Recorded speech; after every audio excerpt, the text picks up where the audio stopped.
요즘 우리는 2개월 이상 지금 예레미야서를 묵상하고 있습니다.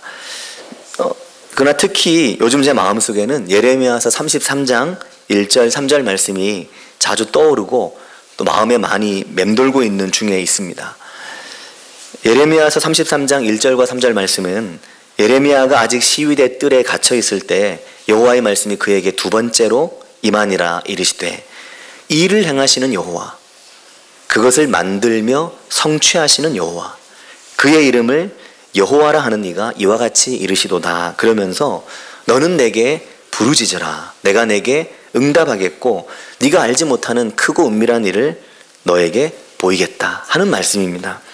저는 이 말씀을 우리 교회 모든 성도님들이 마음에 새기고 암송할 수 있으면 좋겠고 이 말씀을 각자의 삶을 통해서 직접 확인할 수 있으면 좋겠습니다. 하나님께서는 예레미야에게 두 번째로 이 말은 동일하게 중요한 이야기를 반복하고 있다는 것을 우리에게 말하고 있는데 같은 말씀을 하셨는데 예레미야서 33장 그 말씀 앞절 내용이 바로 그 내용입니다. 이 당시에 예레미야는 유다의 왕에 의해 시위대 뜰에 구금되어 있는 상태였습니다.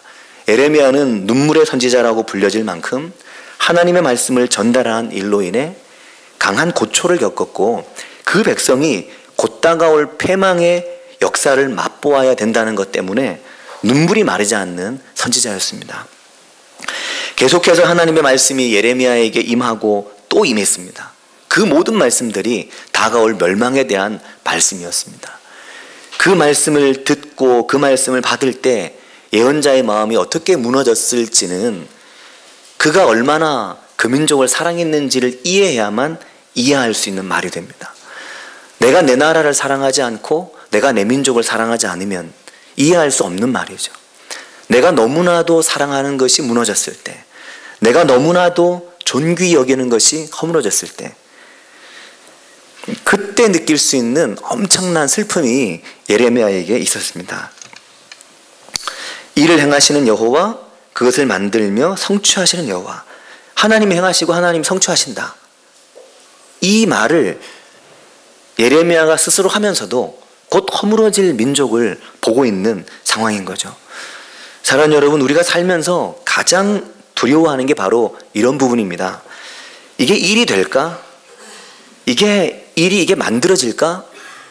이게 성취될 수 있을까? 내가 잘못 온 거 아니야? 내가 잘못 가고 있는 거 아니야? 내가 어디쯤 서 있지? 이런 두려움이 몰려올 때가 살면서 가장 힘든 순간입니다. 하나님이 행하시는 거야. 하나님이 만드시는 거야. 하나님이 성취하시는 거야. 이 믿음이 확고한 것과 그 믿음이 흔들리는 것과는 너무나 큰 차이가 있는 거죠. 하나님께서는 예레미야에게 하나님이 행하신다. 하나님이 만드신다.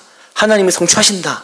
라고 말씀하시지만 정작 민족은 서서히 등불이 꺼져가는 현장을 보고 있는 예레미야의 가슴을 우리가 이해하려면 정말로 사랑하는 것을 잃어보고 정말로 소중한 것이 내 안에서 빠져나가는 것을 느껴볼 때 그때 그 소중한 이 예레미야의 심경을 우리가 이해하고 하나님이 내가 행하고 내가 만들고 내가 성취한다. 이 말에 대한 고백을 할 수 있을 것입니다. 사랑하는 여러분, 바로 이 지점, 이 순간에 서 있는 것, 하나님이 행하시고 만드시고 성취하셔, 이것을 확신할 수 있는 믿음, 그것을 분명히 믿을 수 있는 믿음, 그게 믿음입니다. 믿음은 그런 것입니다. 나 예수 믿어. 말의 무게가 전혀 다릅니다. 나 하나님 믿어. 말의 무게가 완전히 다른 것입니다. 하나님이 반드시 하신다. 하나님이 반드시 만드신다. 하나님이 반드시 성취하신다. 이것을 믿는 것이 그것이 믿음입니다. 망연자실하고 절망하고 너무 힘들어서 아예 포기하고 싶을 때 그때 두려움과 불안 속에 하나님을 고개를 들어 볼 수 있는 것이 믿음입니다. 우리가 예레미야를 보면 그의 상황이 정말 너무너무 절망할 만한 상황이었습니다. 나라는 기울었고 나라의 곳곳이 부패했고 타락해 있었습니다. 그렇게 나라가 기울어서 기울어지는 나라를 향해 예언하는데 이 예언자를 왕은 죽일 만큼 핍박하고 괴롭혔습니다. 절망에 빠질 수밖에 없었습니다. 그런데 예레미야가 절망하지 않았습니다. 왜 절망하지 않았냐면 주변의 모든 상황은 너무나 절망적이지만 그의 마음 안에 계시고 그가 바라보는 하나님은 조금도 그에게 절망에 관해 말하지 않으셨다 하는 겁니다. 내가 만들고 내가 성취한다 하시는 거니까요. 사랑하는 여러분, 오늘 우리에게 필요한 것은 이러한 믿음입니다. 이 믿음을 하나님께서는 수많은 역사 속에서 끊임없이 우리에게 기대하셨습니다. 너희에게 이 절대적인 믿음이 있느냐? 내가 전능한 하나님임을 너는 믿고 살아가고 있느냐 하는 겁니다. 사랑하는 여러분, 어떠십니까? 성도님들께서는 하나님을 어떻게 믿고 계십니까? 우리는 자주 생각하기를 지금 내 삶의 응답이 안 되고 오늘 내 삶에 하나님의 은혜가 나타나지 않으면 하나님을 의심하거나 그동안 살아온 길에 대해 후회하고 신앙이 송두리째 흔들립니다. 오늘 내가 이해할 수 없고 오늘 내가 해석할 수 없는 상황이 내 삶에 일어나면 하나님을 향한 믿음이 송두리째 꺾이는 거죠. 오늘 좀 잘 되면, 오늘 좀 성공하면, 오늘 좀 살아가는 게 그럴듯하면 그러면 믿음도 해가 반짝 납니다. 그러나 오늘 어렵고 오늘 힘들면, 오늘 눈물 나고 오늘 괴로우면 내 신앙과 믿음에 빨간불이 들어오고 마는 거죠. 신앙이 휘청휘청 흔들흔들합니다. 그러나 그렇게 곤고한 중에도 흔들흔들 휘청휘청 꺼질 듯이 흔들리면서도 하나님을 향한 마음을 놓지 않는 그런 믿음이 성도님들과 저에게 있길 바랍니다. 우리가 성경의 첫 책인 창세기에서 만나는 아브라함이 믿음의 조상이다 라고 말할 때 그 말은 절대적인 하나님을 믿고 신뢰하고 하나님이 나를 책임지신다, 이것을 믿는 것이 믿음입니다. 그냥 말이 좋아 믿음이 아니고 말이 좋아서 믿는다 한다고 다 되는 게 믿음이 아니라 하나님이 나를 책임진다는 걸 믿는 것이 믿음입니다. 아브라함보다 좀 더 앞에 노아도 그랬습니다. 창세기 6장 8절을 보면 그러나 노아는 여호와께 은혜를 입었더라. 9절에 보면 이것이 노아의 족보인데 노아는 의인이요 당대의 완전한 자다. 그는 하나님과 동행했다. 이렇게 말합니다. 자, 사랑하는 여러분, 한번 생각해 보십시오. 노아를 창세기가 당대의 완전한 자다, 당대의 의인이라고 말합니다. 근데 정말 노아가 그렇게 완전했느냐, 그렇게 완벽했느냐 보면 그렇지 않았습니다. 노아가 정말 완벽하고 완전했다면 포도주 마시고 과음해서 옷 벗고 누워서 자녀들이 보게 하고 그 자녀 저주하고 이런 일 일으키지 않았을 것입니다. 그리고 그렇게 이야기된 것만 이야기하지 않아도 사랑하는 여러분, 세상에 누가 완전합니까? 세상에 누가 하나님 앞에서 완전히 의롭습니까? 그런 사람이 아무도 없습니다. 그런데 하나님이 노아를 완전하다, 의인이다 하신 이유는 그의 믿음을 보시는 것입니다. 그가 나를 의뢰하고 나를 신뢰하기 때문인 거죠. 그래서 무려 120년 동안 바다에 배 만드는 게 아니라 물가에 배 만드는 게 아니라 산 위에 벌판에 배 만들고 있을 때 그 모습을 보면서 사람들이 수도 없이 손가락질을 했겠지만 조금도 굴하지 않고 그 일을 마무리를 지었습니다. 끝까지 가는 거죠. 그것이 믿음입니다. 우리가 성경에서 만나는 믿음의 아버지 아브라함, 하나님께서 아브라함에게서 귀하게 보시는 것은 단 하나입니다. 그가 얼마나 정결하냐, 얼마나 거룩하냐, 얼마나 그가 삶에 문제가 조금도 없느냐, 흔들어서 먼지 하나 안 나느냐, 이것이 아니라 창세기 15장 6절은 아브라함이 여호와를 믿으니 여호와께서 이것을 그의 의로 여기셨다 하는 겁니다. 이걸 그의 의로 생각했다는 거죠. 내가 이것으로 인해 너를 의롭게 본다는 것입니다. 어떻게 사람이 믿는다고 의로워집니까? 어떻게 의롭지 않은 사람이 하나님을 절대적으로 믿는다고 의로워집니까? 그것이 하나님께서 우리에게 주신 선물입니다. 완전하지 못한 인간이 하나님 앞에서 의로움을 얻는 유일한 길이 하나님을 절대적으로 믿고 신뢰합니다. 근데 그 믿음이 막연한 것이 아니라 하나님이 오늘 나를 책임지신다는 이것을 믿는 겁니다. 창세기 15장 1절에서 5절을 보면 하나님께서 아브라함에게 말씀하십니다. 5절에 뭐라고 그러냐면 그를 이끌고 밖으로 나가 이르시되 하늘을 우러러 무뼈를 셀 수 있나 보라. 내 자손이 이와 같으리라. 이걸 믿는 겁니다. 내 삶에 지금 자식이 없는데 하나님이 나를 향해 밖에 나가 하늘을 보자. 하늘에 별이 저렇게 많지 않느냐. 너의 자녀가 저렇게 많아질 거다. 그것을 믿는 것이 믿음입니다. 오늘 내 삶에 이루어지지 않을 것만 같은 일, 오늘 내 삶에 너무나 멀리 있는 것만 같은 일, 오늘 내 삶이 이미 실패했다고 생각되는, 이미 나는 망쳤고 나는 틀렸고 나는 더 갈 수 없다고 생각하는 그 일에 대해 하나님이 하실 일에 대해서 믿고 기대하는 것, 그것이 믿음입니다. 그런 은혜가 우리 가운데 있기를 바라고 축복합니다. 하나님께서 아브라함을 보실 때 그를 귀하게 보시고 그를 칭찬하시고 그가 완전하다고 말씀하신 그 모든 것은 그의 믿음을 보신 겁니다. 그래서 사실은 목회를 하면서 성도님들도 그러실 겁니다. 누가 신앙이 바람 앞에 등불처럼 꺼질 듯 말 듯 꺼질 듯 말 듯 하면서 정말 이제는 꺼지겠구나 싶은데 불이 반짝 들면서 하나님 앞에 또 머리를 들이밀고 또 하나님 앞에 나오면서 그래도 내가 붙들 건 하나님이죠 라고 말할 때 그게 우리에게 얼마나 큰 감동을 주는지 모릅니다. 얼마나 잘하고 얼마나 많이 하고를 넘어서는 일이 되는 거죠. 창세기 15장 6절 7절에 하나님께서 이렇게 말씀하셨죠. 아브라함이 여호와를 믿으니 여호와께서 이를 그의 의로 여기시고, 그리고 그에게 뭐라고 이르셨냐면 그 뒤에 보면 나는 이 땅을 내게 주어 소유를 삼게 하려고 라고 말합니다. 내가 이 땅을 너에게 주어서 네가 소유를 삼게 하겠다는 거죠. 그걸 위해서 내가 너를 갈대아인의 우르에서 이끌어 내었다는 것입니다. 그가 바로 나라는 거죠. 그러니까 하나님을 믿는다는 것은 하나님이 우리에게 분명히 하실 일이 있다는 것을 믿는 것입니다.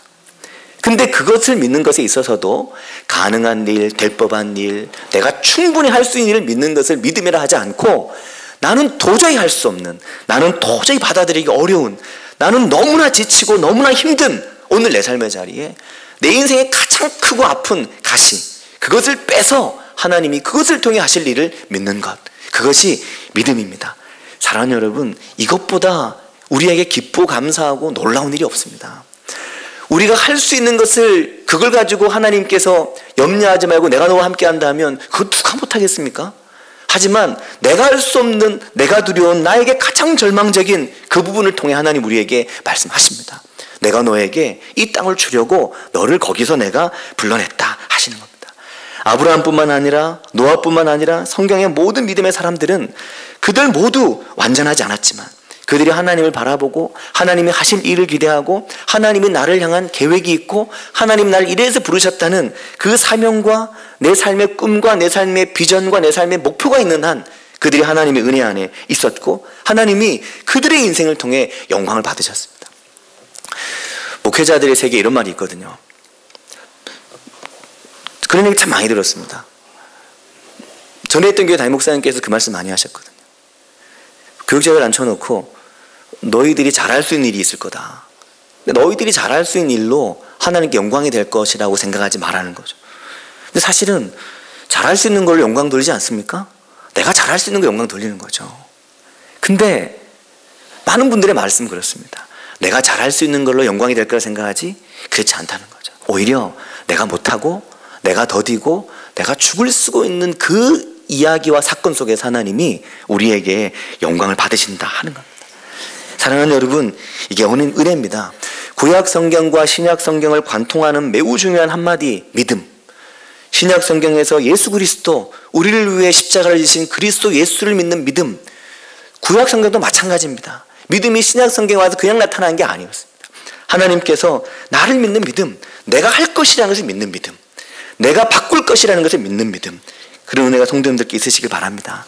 근데 그 놀라운 일들이 다 오늘 내가 할 만한 일이 아니라 오늘 나를 가장 두렵게 하고 오늘 나를 가장 염려하게 하는, 오늘 내 마음에 가장 큰 근심인, 오늘 나를 가장 놀라게 하는 그 일을 우리가 하나님 앞에서 붙들고 그것을 가지고 기도하고 그것을 가지고 하나님 앞에서 씨름할 때 하나님은 그 일을 통해 우리에게 영광을 받으십니다. 그렇지 않겠습니까? 우리의 삶이 오늘 정말 힘들고 죽을 쓰는데 내버려 놓으면 그건 죽입니다. 그건 그냥 그렇게 끝나는 거죠. 하지만 하나님께서 하시는 말씀은 힘들고 어렵지만 그것을 붙들고 네가 내게 부르짖으면, 네가 내게 기도하면 바로 그 일을 통해 그 일이 바뀌고 그 일이 뒤집어지는 크고 놀라운 일을 보게 될 것이라는 것입니다. 그렇기 때문에 그 속에서 나타나는 믿음, 그 속에서 나오는 믿음, 그 믿음은 얼마나 아름다운 믿음인지 모릅니다. 예레미야서 46장 27절 오늘 말씀에 말씀합니다. 내 종 야곱아 두려워하지 말라. 이스라엘아 놀라지 말라. 어디서 많이 들으셨죠? 이사야에서도 나오는 말씀입니다. 이사야서, 에스겔서, 예레미야서 모든 중요한 예언서들이 공통적으로 가지고 있는 메시지의 패턴입니다. 내 종 야곱아 두려워하지 말라. 놀라지 말라. 보라 내가 너를 먼 곳에서 구원하며 내 자손을 포로된 땅에서 구원하겠다. 야곱이 돌아와서 평안하며 걱정 없이 살게 될 것이다. 그를 두렵게 할 자가 없을 것이다. 이 모든 말씀에 매우 중요한 포인트 하나 있는데, 근데 이게 개역개정 성경에서 약간 생략이 됐습니다. 원래 구약 성경 원어 성경을 보면 내 종 야곱아 두려워하지 말라라고 말할 때 이 두려워하지 말라 앞에 왜 아트라는 말이 생략되어 있습니다. 왜 아트라는 말은 그러나 너는 이라는 말입니다. 내 종 야곱아 그러나 너는, 내 종 야곱아, 유다가 무너지고 모든 게 허물어져도 내 종 야곱아 그러나 너는 두려워하지 말라 하는 겁니다. 그것이 하나님 우리에게 주시는 말씀입니다. 그러나 너는 두려워하지 말라. 그러나 라는 말은 너무 힘들지, 너무 어렵지, 너무 지치지, 그러나 너는 두려워하지 말라는 겁니다. 28절도 마찬가지입니다. 여호와의 말씀이니라 내 종 야곱아 내가 너와 함께 있나니 두려워하지 말라. 이 두려워하지 말라 앞에 아트가 생략되어 있습니다. 너는 두려워하지 말라. 이것이 하나님께서 우리를 한 사람 한 사람 부르시는 것입니다. 이 자리에 있는 우리 모두를 한 사람 한 사람 그렇게 부르시는 거죠. 그래서 하나님이 나를 콕 집어서 부르셨다는 것을, 이것을 이해하고 받아들이는 것이 믿음입니다. 하나님이 나를 눈동자를 딱 맞추며 부르시는 것이, 그것이 하나님의 부르심입니다. 그 하나님을 믿는 게 그게 믿음입니다. 그런 은혜가 우리 가운데 있기를 바랍니다. 사랑하는 여러분, 이번 주간 저는 정말 가슴이 뭉클한 찬양 한 곡을 듣게 됐습니다. 그 찬양은 요괴벳의 노래라는 제목의 찬양이었습니다. 요괴벳은 우리가 알다시피 모세의 어머니입니다. 모세의 어머니는 출애굽기를 보면 자기 아들 모세, 태어난 지 이제 석 달밖에 되지 않은 아이를 나일강에 띄워보낸 어머니였습니다. 사랑하는 여러분, 이게 가능하겠습니까? 그럴 수 없죠. 이제 태어나서 3달이면 핏덩이에 내 손으로 이걸 붙들고 키워야 되는 엄마가 매일마다 눈을 맞추고 매일마다 보는 그 아이를 어떻게 나일강에 띄웁니까? 거기에 그 아이를. 근데 요괴벳이 이 아이를 갈대 상자에 담아 나일강에 띄워 보내는 거죠. 그게 믿음이다라는 겁니다. 내 손을 벗어났지만 내가 더 이상 할 수 없는 일, 내가 도저히 못하는 일, 내 인생의 가장 절대적인 이 일 속에 하나님이 그를 책임지시고 하나님이 그를 인도하시고 하나님이 그의 참 주인이 되시고 하나님이 이 아이의 부모가 될 것이라는 그 믿음을 가지고 내려놓는 그 순간, 바로 그 지점이 절대적인 하나님, 살아계신 하나님을 인정하고 믿는 순간이죠. 나일강에 온갖 위험이 도사리고 있고 작은 갈대 상자에 아이를 담아 물 위에 띄웠을 때 이 갈대 상자가 뒤집어지면 어떡하나, 이 갈대 상자에 물이 새면 어떡하나, 이 갈대 상자를 강물에 있는 짐승들이 삼키면 어떡하나, 그 두려움이 가득하지만 오직 하나님만을 믿고 두려움 속에 떠내보내고 하나님을 붙들고 의지하는 것. 얼마나 요괴벳이 기도했겠습니까? 그것을 붙들고. 그 기도가 그때 하나님의 역사를 보게 만드는 통로가 됩니다. 엄마가 할 수 있는 것은 기도밖에 없고, 엄마가 할 수 있는 것은 믿음밖에 없고, 오직 하나님만 믿고 하나님의 손에 맡깁니다 라고 말하는 그런 어떤 가사의 찬양이 있더라고요. 영상을 좀 이따 보여드릴 건데, 그 찬양을 들려드릴 건데, 어제 우리 교회 태정이, 이광주 성도님이 예배를 오셨는데, 그 태정이, 온겸이, 성훈이, 주희, 네 남매의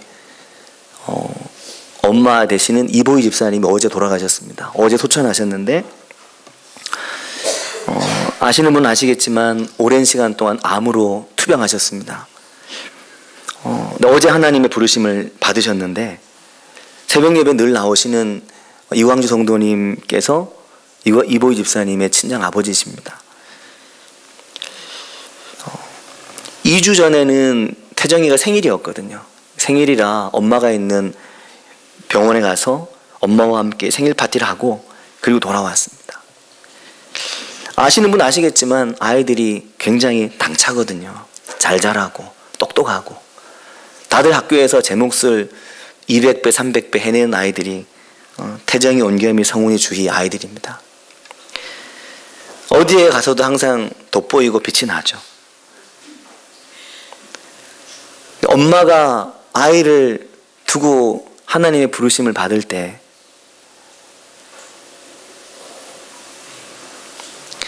엄마의 마음속에 그 아이 하나하나를 하나님께 맡기는 믿음, 그 눈물, 너희의 참 부모 되신 분이 바로 하나님이시라는 그 고백으로 아이들을 두고 하나님 부름 받으셨죠. 사랑하는 여러분, 우리의 삶에는 우리가 우리 힘으로 할 수 없는 일들이 많이 있습니다. 오늘 이 자리에도 힘들고 어려운 삶의 문제를 지고 있는 분들이 있으실 겁니다. 근데 사랑하는 여러분, 하나님은 그 부분을 통해서 우리에게 말씀하려고 하신다 하는 겁니다. 그 부분을 통해 하나님은 내가 살아있는 하나님이라는 것을 우리에게 말하십니다. 그것을 통해서 하나님의 역사를 보이시는 거죠. 그래서 내년도 교회 주제를 부르짖는 교회, 부르짖어 기도하는 교회라고 정했습니다. 설교의 서두에도 말씀드렸지만 우리 교회 모든 성도님들이 하나님 앞에 부르짖어 기도하면서 하나님께서 우리 인생에 일으키시는 크고 놀라운 일을 보고 경험하고 체험하는 은혜가 있으시길 바랍니다. 이 찬양을 같이 한번 보겠습니다.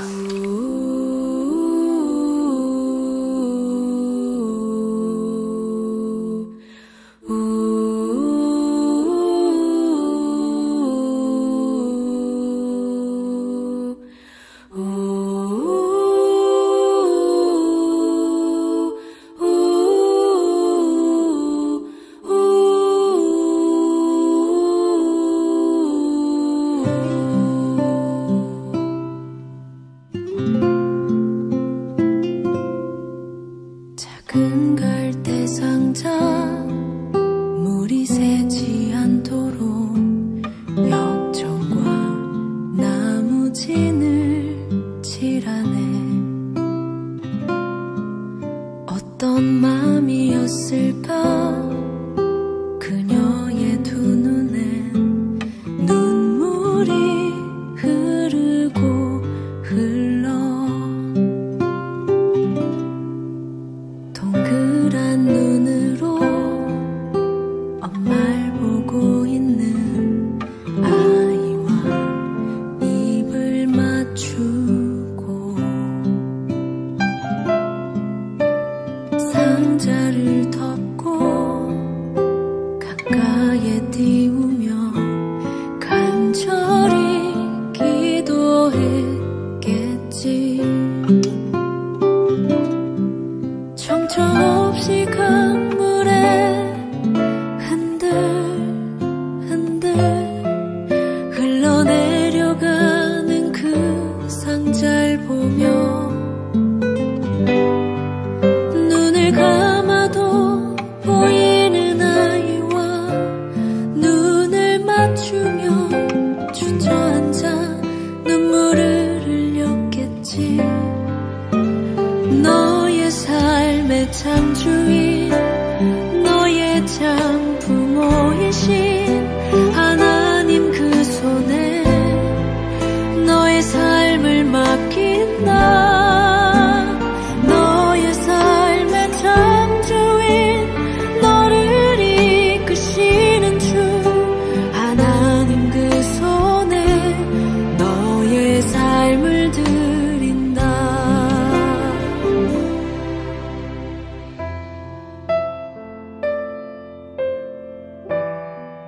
우리의 삶의 참 주인이십니다.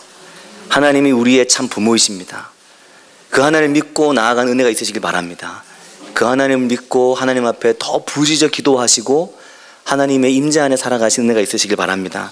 우리가 참 목소리로 기도하겠습니다.